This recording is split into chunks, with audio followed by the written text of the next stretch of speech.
welcome back to the show where my friend Rebecca and I flail and scream and fangirl over K-dramas. Today we are going to be asking an eternal question, which really does need an answer.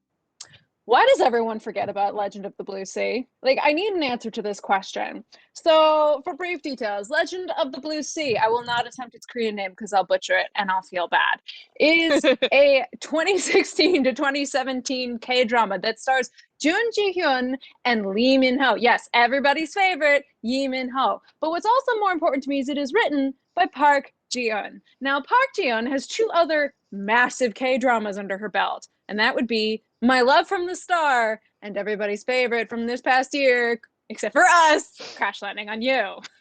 So I look at this and go, everybody obviously right now especially remembers Crash Landing on You. One, it's newer. Two, Bingin became reality, and so everybody's screaming, and I'm with them. I'm screaming too because they are a beautiful couple, and I wish them all the happiness in the world. And everybody remembers My Love from the Star. I mean, everybody, nobody has ever forgotten it, and it is from 2014.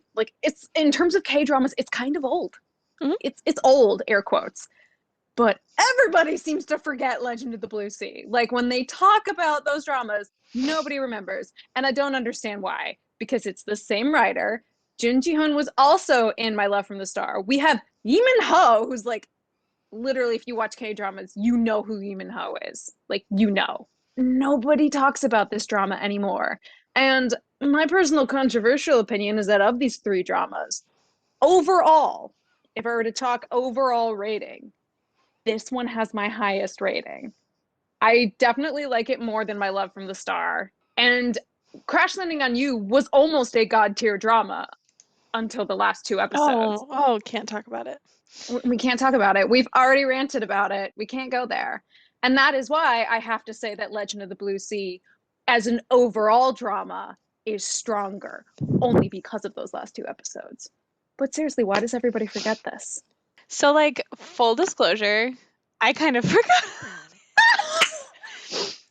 So, when I watched this for the first time, I watched it with my housemate Katie, who I always talk about watching K-dramas with, because normally we like to watch them. I don't watch everything with her. I watch way more than she does because I'm a fiend. But a lot of the really good ones are the classic ones, the ones that get a lot of buzz. We decide to watch together, and then it's really fun because we get to play off each other's. So we watched Legend of the Blue Sea, and we freaking loved it. We loved every second of it. It was amazing. And I want to say we watched it over the summer of 2019. So not even that long ago. But then, Mad, when you were yeah, I'm gonna start Legend of the Blue Sea, I was like, oh yeah, that was a great one. But if I was coming up with things off the top of my head, oh, you should watch this one or you should watch this one, I just wouldn't have thought. Why? I don't know. Maybe we can figure it out in this episode, because it really is just phenomenal. It's so good. And honestly, I'll be real. Real talk. Okay. I'd seen it pop up a lot. If you go onto Viki or wherever, it constantly will recommend things to you. And this is listed as one of those, you should watch it kind of K-dramas. And I'm it has a good rating on Viki too. Let me pull it up. I'm pretty sure it does. I wouldn't be surprised if it does, because it's got three big things, which is the two lead actors, both of whom are huge, and the writer, who was coming off of success of My Love from the Star. Yeah, it's a 9.6, which is extremely high for Viki. Huge. Yeah, massive. With almost 70,000 ratings, yeah. Yeah, and honestly, well-deserved. I think it's a phenomenal drama. I honestly avoided it because I hadn't done a mermaid drama, to be real. So I was a little how are we going to do this?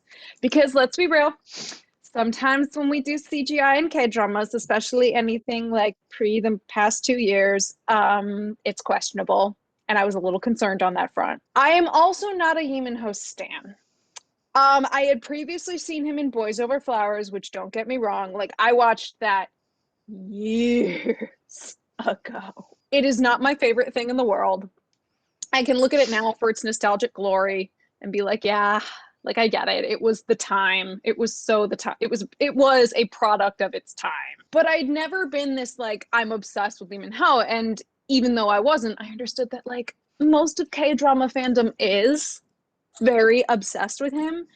And I was also coming off of the only other thing I'd seen him in was The King Eternal Monarch. And we all know that show is a disaster piece. As good as he actually kind of was in it, he tried. Like, there was nothing for him to work with, but he tried. He did, he tried. He did, he tried so hard. So I was going into Legend of the Blue Sea going like, I don't know if I really want a fantasy romance. Maybe it's because I've also been ruined by so many fantasy/paranormal romances in the Western media, which is mostly through books, and they're all terrible. Most of them are pretty effing terrible, let's be real. I was like, oh no. But I started it, and I was like, okay, I like Lee Min-ho as a con man. I think this is the best character he's ever played, point blank, period, because I think it's the closest to probably his actual personality. Like, there is a chaotic element to him, which his most recent collaboration with Lee Seung-gi solidified for me, which is that these are two very chaotic creatures. And he was so good. Jun Ji-hyun, I had seen My Love from the Star. And while I think her character in that show is utterly obnoxious, she was supposed to be. So I was sort of like, okay. I'm like, I like the quite literal fish out of water element with her character, and she played up her comedic chops so well. And I actually thought they were a little more refined in this show than they were in My Love from the Star. And then there's also the element of this is a past lives story. Kind of, sort of. Time is actually relatively cyclical in this show, where like the past influences the future, influences the past in a way that's actually quite interesting. And the past storyline is in the Joseon-era. And it is so pretty. So pretty. It is so pretty. And that actual part of the storyline is what even just influenced the idea of the show to begin with, because apparently the show is inspired by a classic Joseon legend that comes from like Korea's, I don't know, first collection of like fairy tales, history tales. And then there's this story about a fisherman who like captures a mermaid and then lets her go, which is the whole backbone of this story. And I'm like, wow, we get this epic tragic, because of course it's tragic, love story in the past that's so visually stunning. Oh, It so hurts. stunning. It is the most aesthetic, like the colors, the sets, like everything about it is gorgeous. And then you have this fun rom-com going on in the present day storyline where your male lead is a con man. His con man squad, for lack of a better term, is incredible. This show has some of the best side characters where you said it, and I agree with it. I want them to have a show of their own. Just like a sitcom, just in the house. Just that group in that house. Like, I need it. I need it. I need the Con Man Squad sitcom. Like, they are so funny. They have these hilarious personalities that bounce off of each other. You also then have really good antagonists. It was crazy to see. I can't remember the actor's name, but the older guy, the Ajushi, who is the like really like the evil villain, I guess we could say, who's like forever everyone's dad in like every other show he's in, and just forever looks exhausted with all the young people all the time. It was so crazy for me to see him as like a really dark, creepy villain. He was far more interesting in the present than in the past. In the past, he's just like a greedy asshole, but in the present, like, the villains are really kind of twisted. And there's one that's even, I would argue, a pretty tragic villain, which is the half-brother who's like not actually the half-brother, who I had actually first seen in Rookie Historian Gu Hae-rung, and he's fabulous in that show. I almost did not recognize him in the show because he had no facial hair. And so I was like, why does this guy look so familiar? And then I was like, oh, that's who you are. He is, I would argue, actually kind of the most tragic character in the whole show, save for Chef's cameo. That is arguably the most tragic character in the whole show. He literally has like a 2-episode cameo, and it's the most tragic little mini story. And he makes such an impact for such a small cameo. He's so perfect. I love him so much. I know, and he introduces the best thing ever, which is they literally cry pearls. I'm like, I want that talent. Do you know how rich I could be? But the show really has so much going for it. It's very tightly written, and it also doesn't suffer from any of the issues that we saw in Crash Landing on You, which is that the final 2 episodes are actually great. And it doesn't suffer from any of the issues I found with My Love from the Star, which was that the ending of that show was kind of a cheat, which is sort of For me, a running theme with this this writer, Park Ji-eun has this thing where she creates couples. She likes to do couples from two different worlds, usually very literally.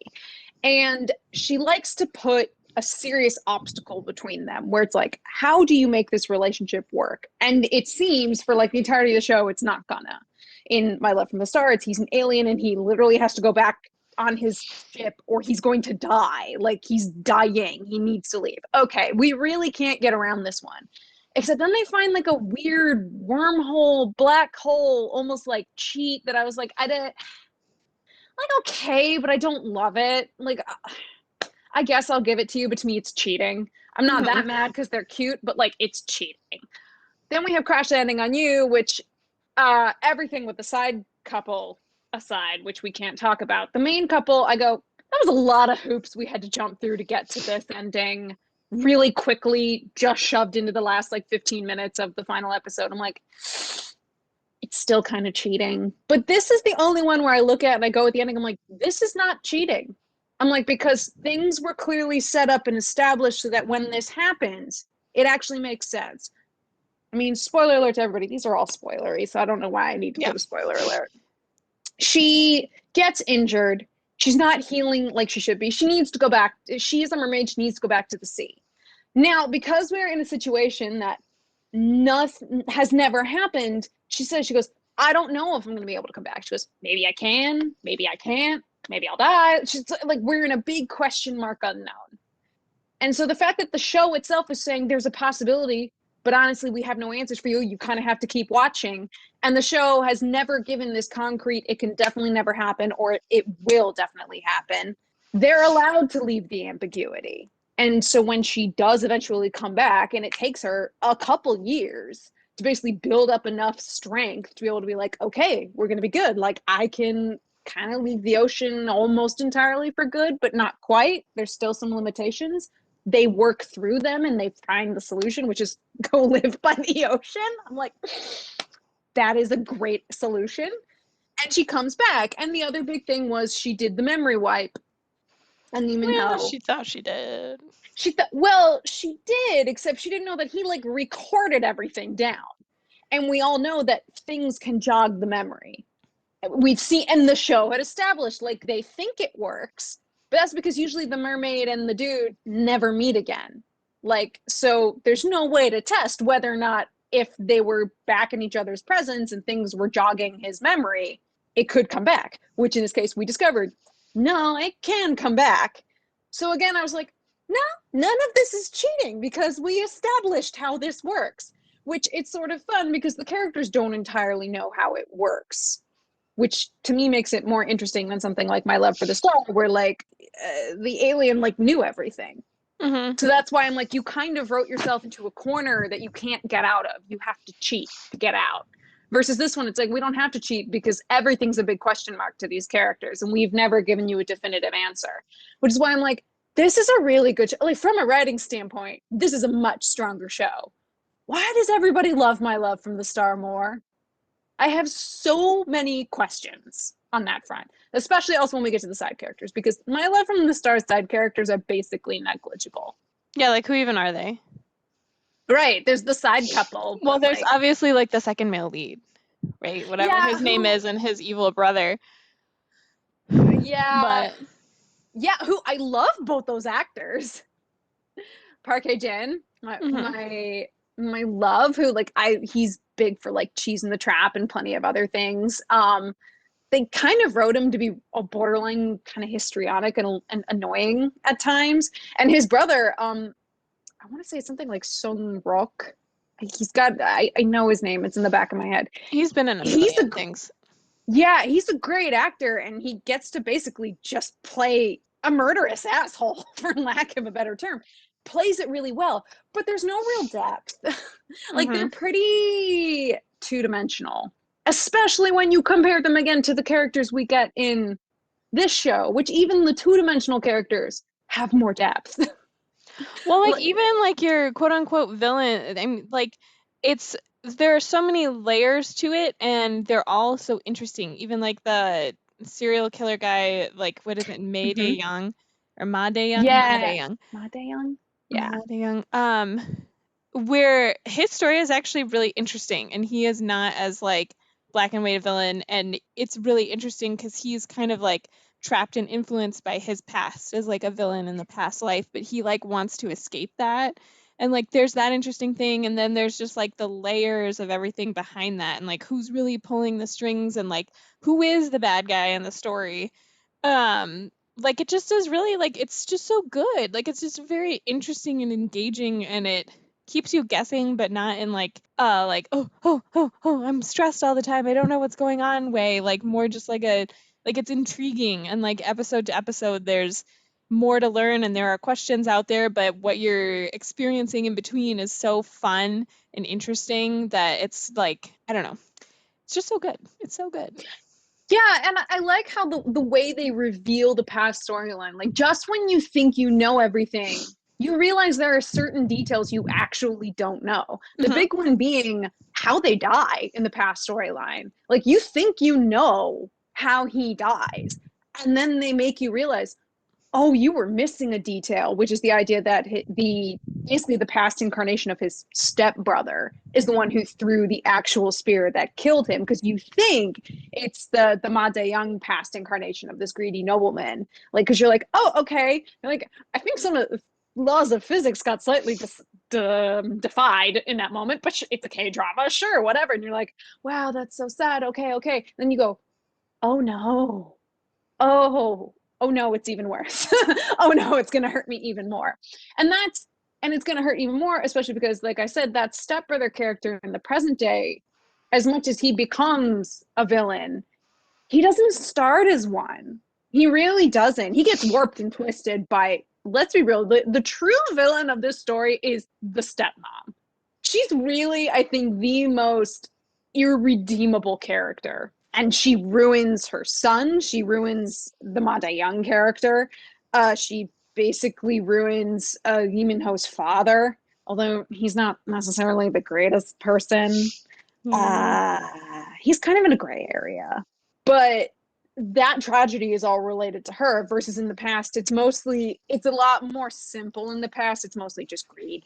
It's like it's very cut and dry greed, and there's not that the most interesting relationship is between Lee Min-ho's past incarnation and the mermaid. What I find interesting also is that the show is so funny in the present day. Like the comedy is so good. Oh my God, it's I amazing.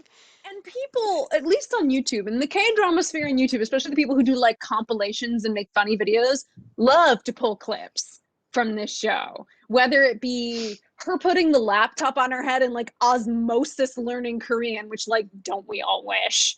Please. We all wish. Her and Chef sitting there with like the plastic bags over Oh their my God, faces, crying crying their pearl tears. pearls. Oh my God, it's so good. The work with Chef she does to make me Minho jealous, which is the most over the top. Like you want to cringe. It's so bad, but it's so purposefully So bad. good. Yeah, it's so bad that it's good. And like they know exactly what they're doing. Minho has no idea what they're doing, which is so funny because he's a con artist. Like you'd think he'd realize he's being played, but no, he has no idea. Between that, the where are the people in the TV? I want to know what comes next. How long do I need to wait? Like the beautiful elements of Fish Out of Water that are always that can be done so well, and they are done so well. And then one of my personal favorites is even how watching her hand out like flyers, and he calls her, and at one point she goes, you know, where are you? And he goes, oh, I'm very far away from you. And he's ducked behind like a little cart. And the cart moves, and it's just him crouching there on his cell phone. And she sees him. That has to be one of the funniest moments I've ever seen in a K drama. I'm like, why does everybody forget about this one? Because it's actually really good. Like, it's dramatic, it's tragic where it needs to be, it's beautifully written, it's got this dynamite cast, like especially two powerhouse actors. I mean, isn't she still one of the like highest paid actresses in TV? She is. I was gonna say, because she's only done like a handful of projects. She has two actually coming out this year, which is gonna be very exciting. It's Valentine's Day and we're talking about a great love story. We really are. It is a good love story. And the fact that it forms beautifully in, I believe it's Spain. They shoot the first Hmm. couple episodes. Beautiful location. So well shot. They're at the Lighthouse of Hercules. Like, oh, what a location. You have this little mini love story that's sort of blooming and created. And then we have to wipe his memory. But she's like, nah, mate, I found my man, and I'm I'm gonna gonna find my swim to man. fucking Korea. She literally swims to fucking Korea and actually rolls up at Jeju into a fisherman's boat, like, hi, do you know the way to Seoul? And he's like, go north and then turn right. It's like, and she vanishes, and I'm like, oh, is that a water ghost? I'm like, this show knows how to play with the comedy of its genre. And it's a show that knows, like, any good show that's telling a dramatic story but is going to have comedic elements, it knows when not to take itself so seriously. Yep. And it also, because you have so many characters who are con men, it plays with like, oh, what side is everybody really on? Because I love Lee Min-ho's mentor. They kind of flip-flop a little, making you wonder which side he's actually rolling on, because he's presented as this very like all about the money character. Hmm. Allegiances will flip dependent on the money. But then obviously by the end they tell you it's like, no, but he's actually But has some our boys temperament. are loyal as shit to each other. We love our conman squad, okay? They're the best. I would also like to talk about probably my favorite side romance in any show ever, which is Teo and Sia. And so like the setup of this is that Sia is like obsessed with Lee Min-ho's character. And he like does not care, but they're friends and he's not gonna like hate her or whatever. But then he enlists Teo, his little cute gamer friend, to help him basically like keep her away from our mermaid, and she convinces herself that Teo is in love with her and that that's what's going on, and he keeps wanting to go on dates with her, and she's all like, you know what, I'm just gonna be nice to you because you love me so much and whatever. And then she ends up like super falling for him, and it's so funny because he does not have feelings for her at all at the He beginning, has a crush on our mermaid. but by the end, he's like super besotted, and they are like the cutest and most unlikely couple ever. And it's so funny. I died the first time I watched it, and I've like rewatched parts of it, and that is one of the things that I'm just like, oh my god, the setup of this is amazing because it's hilarious when it's not actually a romance, because like she thinks that this is all happening because he's just like super in love with her, and she just has to like deal with it, and like, I'm just gonna be nice to you and be honest with you about my feelings, and this is never gonna happen with us and whatever, but like it's so sweet that you have these feelings for me, so like, like I'll take care of you and whatever. And he's just like, oh my god, like I Go away. no, I like don't want to go be here. away, like whatever. I I'm don't want just to be like, here. I'm doing a favor and like whatever. And then like by the end of it, they're like super together, and it's so funny. Oh, they're straight up getting married and engaged at the end. It's just like, and she's like yelling, when are you going to propose to me? And it's like, I love everything about this. Oh my god. It's extra funny because it's a Nuna romance. Yeah. And like he calls her Nuna and she treats him like this little kid because he is the youngest one there. And he's the one with the least amount of dialogue.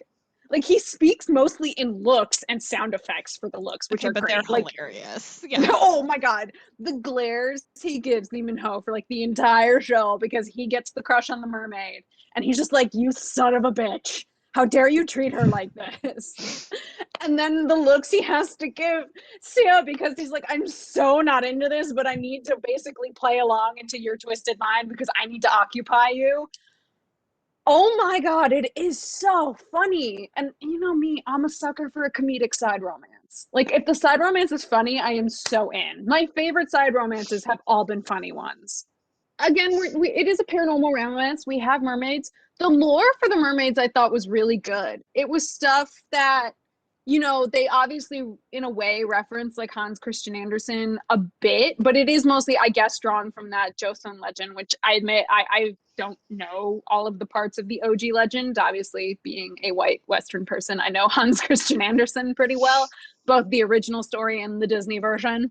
So I loved the lore of the mermaids that they, although I will say this, I was admittedly at first did not realize we were telling a past life story, and I got really confused. Well, I sort of realized we were, but I didn't quite understand we were looking at different mermaids. Totally realized Neiman Ho had a past life. Totally thought it was the same mermaid. And I remember pinging you going, is this the goof on the part of the show that her tail has changed colors? And like, she was definitely gold and Joseon, and you were like, no, Mad, she's a different mermaid. And I was like, oh.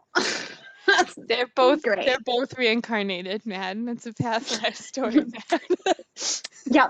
It was it's fine. That's great. I was just dumb. Like, it didn't even, you know what it was? It was because she picked up the jade bracelet and she put it on, and I was just somehow under the impression she already knew what it was. Because obviously we know what this jade bracelet is. Silly me did not realize she literally had no idea where it was, like what it was from. And I didn't even think, well, you know why? It's because she's in Spain when she finds it. And I was like, what the fuck is this bracelet doing all the way out in Spain? Obviously, she kept it. I was like, she's clearly from the Joseon-era. No, Matt, this is not how this works.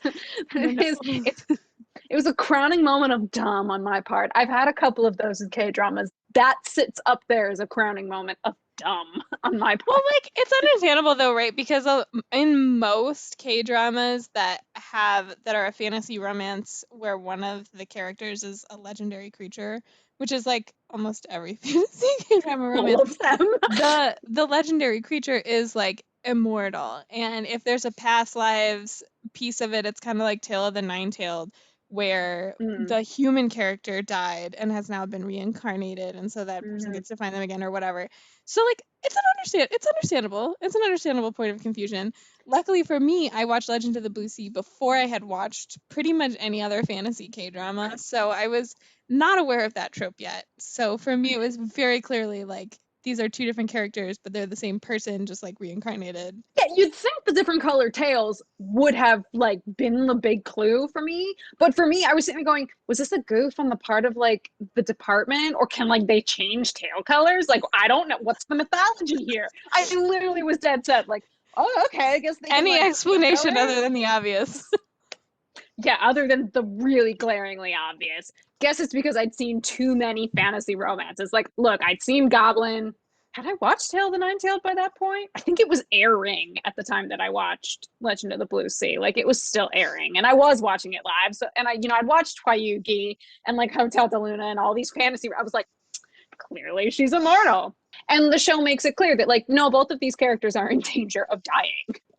Not only because we are dealing with obviously sort of that beautiful moment of idea of, again, history of time is cyclical and history sort of likes to repeat itself, which is a big theme in a lot of K-dramas. A lot of actually just frankly Eastern and Asian media and literature likes to play with that, but that's because they are way more in tune with the idea of reincarnation as opposed to Western literature, but we don't really have a basis in like Confucianism or Buddhism and all of that. So it's way more present in their media.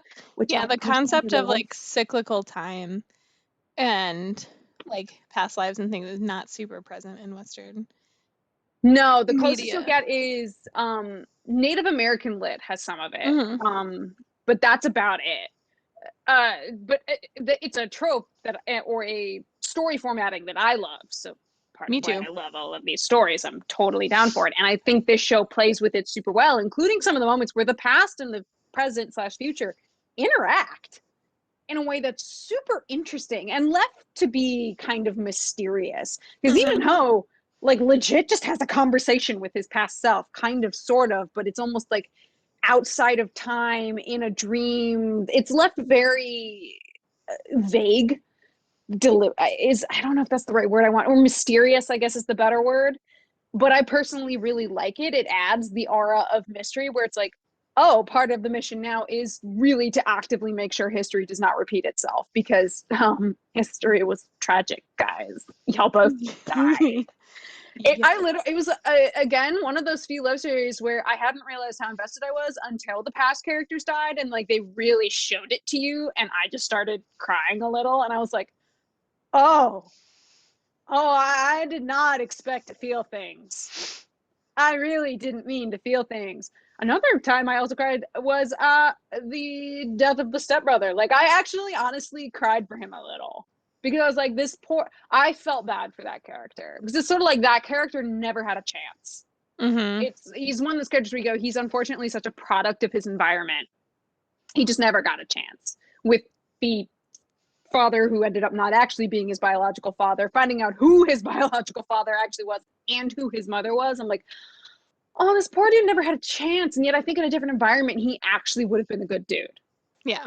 Because he clearly shows he's not an asshole. Like when he basically hits the mermaid with his car in a hit and run, he doesn't like run off like any sort of rich chaebol would, basically, and antagonist would in a drama. Like he calls an ambulance, he stays with her, he's ready to take responsibility for everything. And I'm like, you're actually at your core a decent dude. You just kind of get warped into the twistedness that you're surrounded by, and that made me sad. Like, so I actually got really sad for him, even though he was pretty much a straight out antagonist by the end. I was like, no, man, to me you're tragic. Like you're a tragic antagonist, and it hurts me quite a bit. Also, I really just like that actor so much. I'm like, wow, I need you in more things. The wigs are good, which is now my big thing with historicals. I'm like, you better have good wigs. Hwarang ruined me, okay? I'm now so like, bad. So bad. The wigs were so bad. The wigs were good in Legend of the Blue Sea. Let's just make that clear. We had good wigs. We sure did. Important. And great hats. But like, man, Korea historicals, they just have great hats. But the mythology on the mermaids I thought was interesting because we established that they are not immortal. And there are several ways they can die. Like they are rather like humans. I mean, if you shoot them or spear them or like hit them with a deadly weapon, they're gonna die. The other one is basically the beautiful and tragic tale of basically the broken heart, like literally dying of a broken heart, which is what happens to Chef, which is essentially if that one, and he even points out, he goes, it's kind of shitty for us as mermaids, like we fall in love and like that's it, we find one person and we never find another person because unfortunately that person doesn't, if we go on land, which we almost all do because we can't help ourselves, it's in our nature. Like if that person doesn't love us back, that's it. We die. Our heart like quite literally starts like turning to stone and we die. I'm like, oh. And his story is so tragic because she did love him back. And then he told her the truth. And she like wigged out and he just stayed. Like he would have to go back to the ocean, but he chooses not to. He just tragically commits suicide. Yeah. And it's like, wow. And he had the one pink pearl and he saves the one and he puts it in a ring and the girl comes back because she hears he died and she's actually really upset about it. And like there's this, oh my God, the tragedy is too much. I can't. They're just like, yeah, he just collapsed and died. And I'm like, ah, why? Because like, oh my God, it was one of the best cameos. And for me, again, stands where I'm like, interestingly, the cameos in this one, I just did my little like research, don't seem to be attached to the writer or director, but to the actors. Yeah. So like Shin Hae-sun, who plays Se-hwa, was in Oh My Ghostess, obviously. Yes. And this is like right after that. So that's where we get Chef, and then Kim Seol-gi, who plays the ghost in Oh My Ghostess, is also makes a mermaid cameo in episode 20. Loved her cameo. Gave me a good laugh. Yeah, I mean, there's a lot of cameos, but all of the ones from Oh My Ghostess are like really funny, and those two obviously, I mean, especially for us because we love that show. That show has a very dear place in our hearts. But just like how well executed they are, and in the case of Chefs, like the he actually had a part. Yeah, he actually had like a part. It's like it's technically a cameo because it's so short, but I'm like, had you stuck around for longer, like you're a legit side character. Because he comes in, delivers a lot of very necessary information, but then also has a little arc of his own. And it's just like, wow, well played, show. It's so well written because you don't often get cameos that function in that way or that function that well either. Because you'll get some, like I've seen some where there's essentially longer form glorified cameos. Um, every now and then done well, and when they try and give them an actual legit storyline. But this has to be one of the best ones, I think, because of the emotional impact they put into it, Yeah. and also how good Chef is. Like he milked every second he got out of that character because he has to show like every emotion in that character. He has to be funny, both with the like brief discovery that like, oh, we're both mermaids, which I'm not gonna lie, kind of went over my head for the first like 10 seconds that was happening. I was like, why are they looking at each other? But yeah, I just forever wonder why it sort of gets forgotten. And I ask more why it gets forgotten and My Love from the Star gets remembered so well. Especially when I go, I can't say it's the actors because everybody remembers Lee Min-ho. Like everybody remembers him. And it's is it Kim Soo-hyun is the other one from My Love from the Star? Mm-hmm. That's his name, right? Yeah, Kim Soo-hyun. I get it. Everybody knows and remembers him. Fair. Yeah, but those two are the two, like, they're two at the top. Like, Hyun Bin is up there too, and there's a couple others. Yeah. But yeah, Right. they're Right. So same like, level stardom. Yeah. right. It's the same lead actress. So I'm like, okay, it's the same writer. Why does the one that is on an objective level, like from a writing, directing, visuals, all of this standpoint, and I will give that it's got a couple years on it, so it was a little newer. Like their filming techniques got a little better between 2014 and 2016, but like arguably as a whole is the better show. Why does everybody sort of forget it? And everybody remembers My Love from the Star. I do wonder, although Crash Landing on You has kind of broken this Well, theory for me, but mm-hmm. like some of the shows that are more adult, so like this one is more adults, like it's obviously still a It is K-drama, so like the content is still pretty tame overall, but it's definitely more of like an complex. adult mature show, more complex, etc. And the shows that really cater towards a slightly younger demographic, so like My Lover from the Star, I don't they're technically adults in it. They're not like high schoolers, but it is a They very behave like yeah, it teenagers. is a very high schooler teenage type show. It YA. uses all like the classic tropes. Um but then is just absolutely delightful. So like I kind of get it. Like I think it appeals to the core like K-drama audience in a way that Legend of the Blue Sea Mm. doesn't. Legend of the Blue Sea is more of like a sophisticated show. And I'm not trying to hate on the classic K-drama because, like, I Oh no. love the classic K-drama. I'm here for Girl, it like, all day, look, every let's be day. real. Love them. Like, Coffee But, Break still sits as one of my favorites. oh, hell yeah. Like, I'll watch Boys Over Flowers 100,000,000 times. Like, love The the living classic. shit out of it, Or, even if I acknowledge that it's a total, like, train wreck. But, like, you know, like, objectively speaking, from, like, writing, story, plot, everything, Legend of the Blue Sea is a more sophisticated show. it Um, is. and so I think what we've learned about media in general, this is not specific to K-dramas, is that the more sophisticated something is, the less cult classic it's going to be. That's true. I mean, that must be it because yeah, because as adult to say like Crash Landing on You is, I think its love story is way more straightforward. Like it doesn't have a mythos to set up. It's not trying to do past lives or anything. They're like, we're legit just telling a love story. But Mm-hmm. surprise, we're doing North and South Korea, which is part of the interest. And that show has amazing side characters and it's done very well. But yeah, compared to like Legend of the Blue Sea, which is like one, it's already essentially genre fiction, as we would call it, since it is a fantasy show and it's a fantasy romance. And then it's like, hi, but we're basing it off of this classic tale. And so we have to set up a mythology. We're creating characters who are a little more complex and complicated. Like I said, I mean, like you have one of my favorite antagonists who I don't even call a villain because he's so tragic. And when he died, I got sad. And even your serial killer, like he's super interesting in the present day.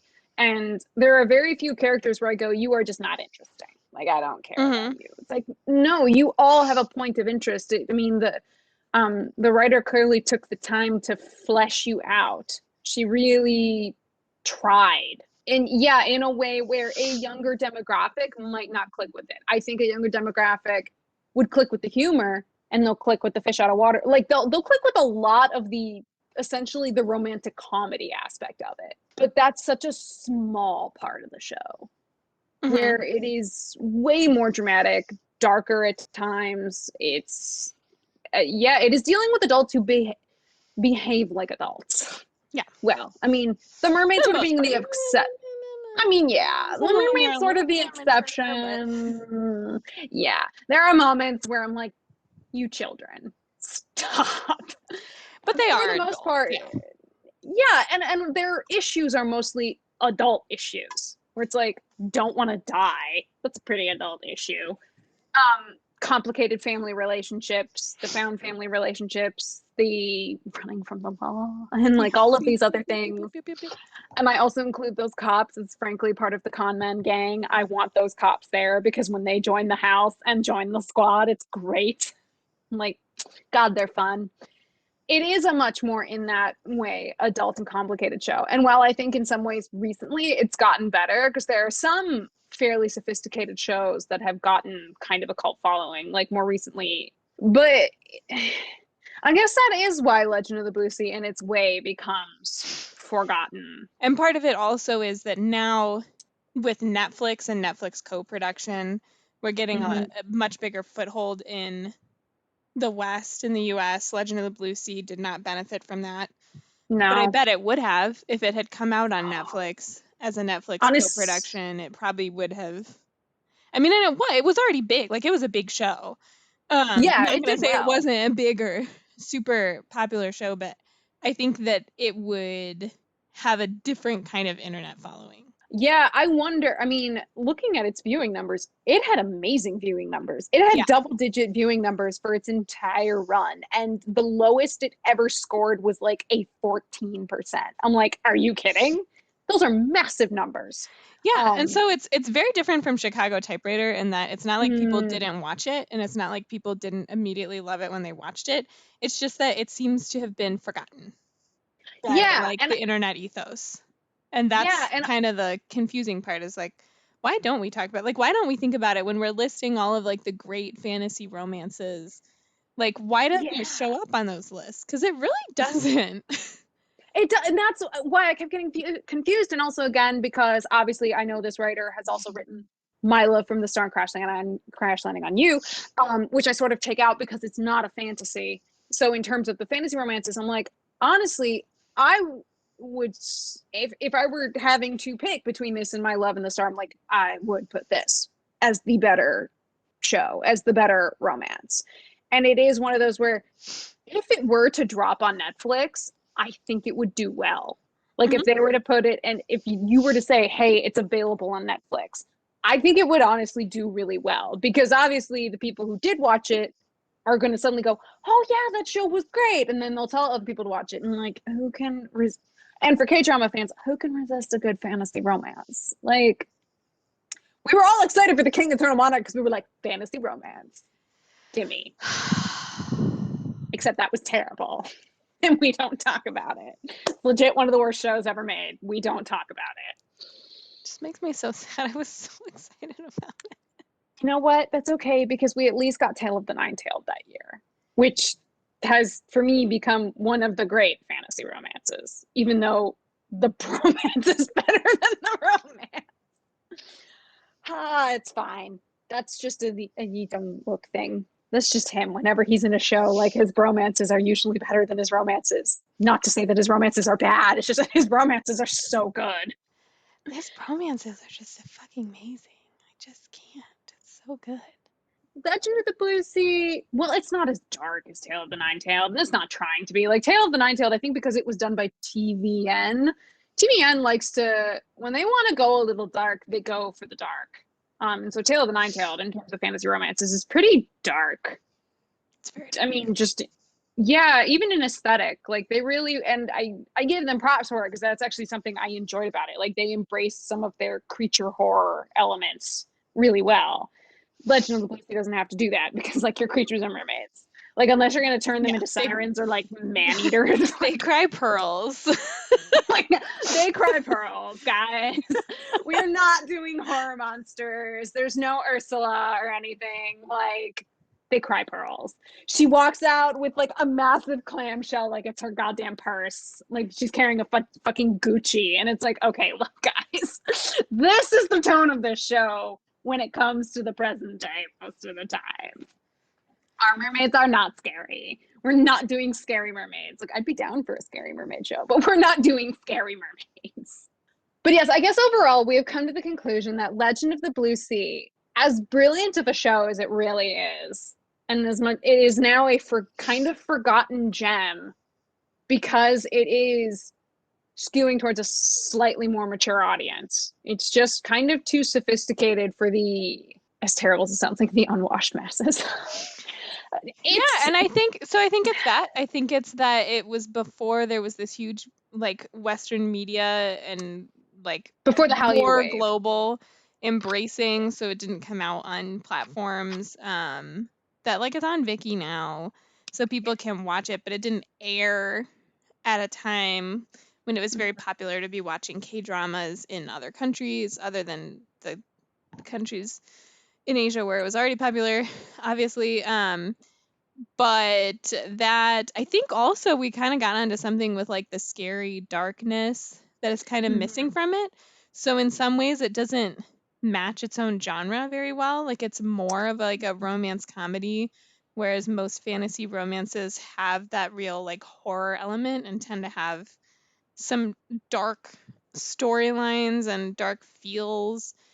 That's true, because even Themes. because even things like, say, stuff by like the Hong sisters, like Hwayugi and Hotel de Luna, have those dark kind of horror elements linked Yeah, into like them. they're ghosts and there's death and there's demons and there's like hell and there's like these world-ending things that are happening, and like the core story in this one is a very personal It's a like love story. past lives love story. Yeah. And the darkest bits are all are not there's no real macrocosm that's at stake. Yeah. It's very microcosmic. And also the darkest elements are more in the human psyche and in these very complicated family relationships. Like, which those I are love, the darker and elements.